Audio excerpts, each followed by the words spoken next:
التي تجمع طبعا الريال برشلونة المباراة هنا في سانتياغو برنابيو. وكما ذكرت الإسبان دائما يقولون يعني القيلولة ثم بعد ذلك السهرة الآن ستبدأ مبكرا ولكنها لن تنتهي، ستبدأ للتو، بدأت للتو الآن. نذكر بتشكيلة الفريقين. ريال مدريد يلعب له كاسياس، سالغادو، بابون، هيلغيرا، روبرتو كارلوس، ثم جرافيسين وبيكام، راؤول، زيدان، اوين ورونالدو.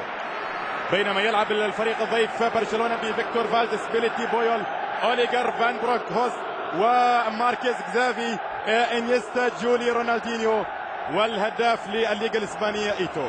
كرة الى زيدان يتقدم للامام، الكرة مشتركة ايضا وبيتخطى حقيقة اللاعب الفرنسي الاخر جولي، وتمريرة سليمة، وروبرتو كارلوس عالية وللامام وفيها متابعة، والكرة لا زالت خطيرة لريال مدريد، الفريق اللي يبدأ بشكل مثالي على المرمى. الكرة الامام هذه خطيرة وفرصة وجول.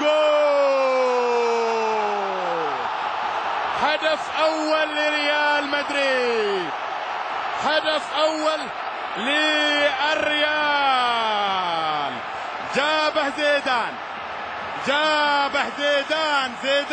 زيدان هو اللي حرك المشاعر وحرك المدرجات في توقيت مثالي حقيقة في الدقيقة السادسة، ورونالدو هو اللي عمل الهدف وزيدان اللي جاب الهدف. هنا رونالدو العرضية البينية السليمة في المكان السليم، وزيدان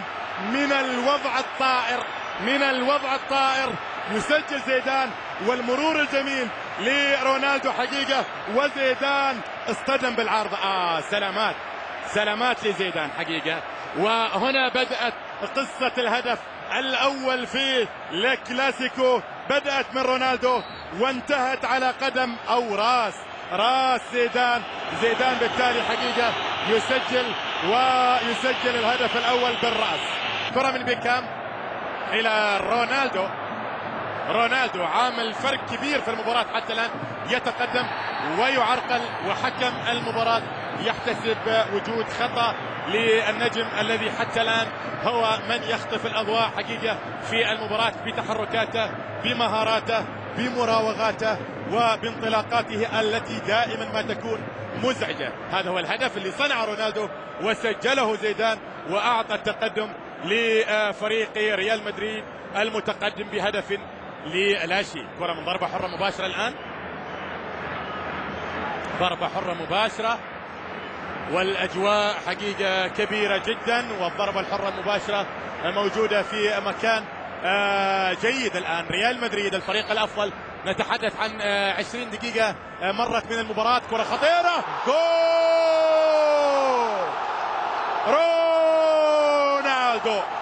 رونالدو الهدف الأول في برنابيو بعد 82 يوم يسجل الهدف الأول في برنابيو. رونالدو جول. هدفين لريال مدريد في أول 20 دقيقة. رونالدو حقيقة يخطف كل الأضواء وبالراس أيضا، بالراس يسجل رونالدو من بيكام إلى رونالدو هدف الأول في البرنابيو بعد حقيقة صيام طويل صام 82 يوم قبل أن يفطر اليوم حقيقة، ويفطر أمام من؟ يفطر أمام برشلونة في مباراة كبيرة للغاية حقيقة بين هذين العملاقين. كرة الأمام، الريال حقيقة يقدم أفضل 20 دقيقة ربما في سنوات طويلة ماضية بين هذين العملاقين.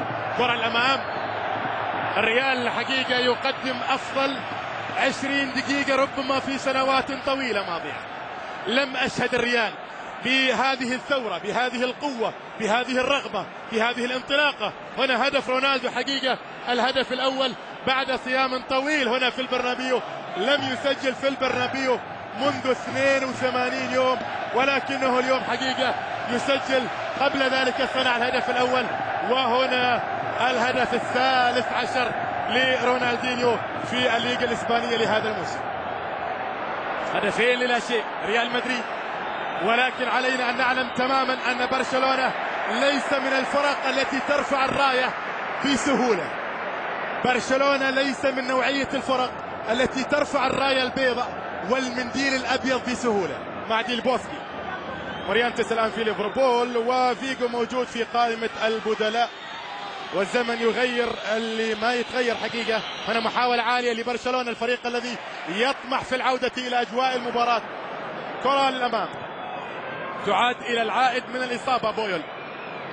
البرازيلي بيليتي في الجهة اليمنى، متابع من زيدان. في وسط الملعب الآن كزافي، يتقدم كزافي والكرة للأمام. سامويل إيتو، كرة إلى كزافي. إيفان هيلغيرا موجود، هذه كرة خطيرة وفرصة جول. هدف أول لبرشلونة، سامويل إيتو. سامويل إيتو، هدف أول يقلص الفارق لبرشلونة. هي بدأت من إيتو وانتهت عند إيتو وسجل إيتو. بدأت عند إيتو بالفعل، وبعد ذلك التمريرة، كرة خاطئة من إيفان هيلغيرا ومتابعة من إيتو، وإيتو بيغمزها غمزة يا دوب همسة ولمسة، وفعلا كانت في الشباك ويتقدم يقلص الفارق. كرة لبيكام، عرضية في مكان جميل، وبعد ذلك إلى ضربة ركنية. غير معقول اللي يصير في 29 دقيقة في المباراة. ثلاثة أهداف حقيقة، كل هدف جميل وملعوب، وهنا بدأت وهنا استمرت وهنا كانت الهمسة وكانت اللمسة وكان الهدف الأول لبرشلونة. كرة إلى ضربة ركنية عالية وللأمام، ومحاولة بالرأس أيضا، ولكنها من إيفان هيلغيرا. بعد ذلك إلى ضربة مرمى. هنا تنفس السعداء المدرب اللي معانا في الصورة السيد فرانك رايكر. جمهور الريال يقول يا رب يعني النتيجة هاي نبغيها في مباراة اليوم. طبعا صعب 14/7 هاي تحدث فقط في كرة في الملاعب المغلقة في الصالون، ولكن اليوم هنا في الملعب العملاق، الملعب الكبير برنابيو، الريال متقدم بهدفين لهدف. زيدان يرسل كرة إلى اللاعب الذي يحتفل اليوم بميلاده ويتقدم، كرة خطيرة جول. الله، اليوم عودة الكبار، اليوم عودة الكبار. عادوا حقيقة، عادوا الكبار اللي اختفوا اليوم عادوا، اليوم ردوا حقيقة. الهدف الثالث يسجله راؤول غونزاليس، وفي يوم ميلاده عرض الكرة، وفي يوم ميلاده صنع الكرة. وراؤول غونزاليس أيضا اللي اختفى حقيقة فترة طويلة. اليوم عودة المختفين. وين كانوا وين أصبحوا؟ كانوا مختفين. هنا محاولة، كرة إلى مايكل أوين، محاولة وفرصة خطيرة وجول. الهدف الرابع لريال مدريد. الإنجليزي الذي يسجل دائما. إيه، عدل الكرافتة يا بيريز. 4 أهداف لريال مدريد، 4 أهداف، والعاصفة بيضاء مساء اليوم. كرة بالفعل، ويتقدم ويسجل اللاعب مايكل أوين الهدف الرابع. بدأت حقيقة من وسط الملعب وكانت عالية، وبعد ذلك مايكل أوين التقدم والانفراد والمتابعة والمناظرة، ثم التسجيل فعلا في المرمى. الهدف الرابع انجليزي. لا، اليوم لعيبة ريال مدريد الكبار اجوا على انفسهم شوية وشعروا بقيمة اسمائهم. ما يصير يعني في النهاية انا زيدان، أنا رونالدو، أنا راؤول.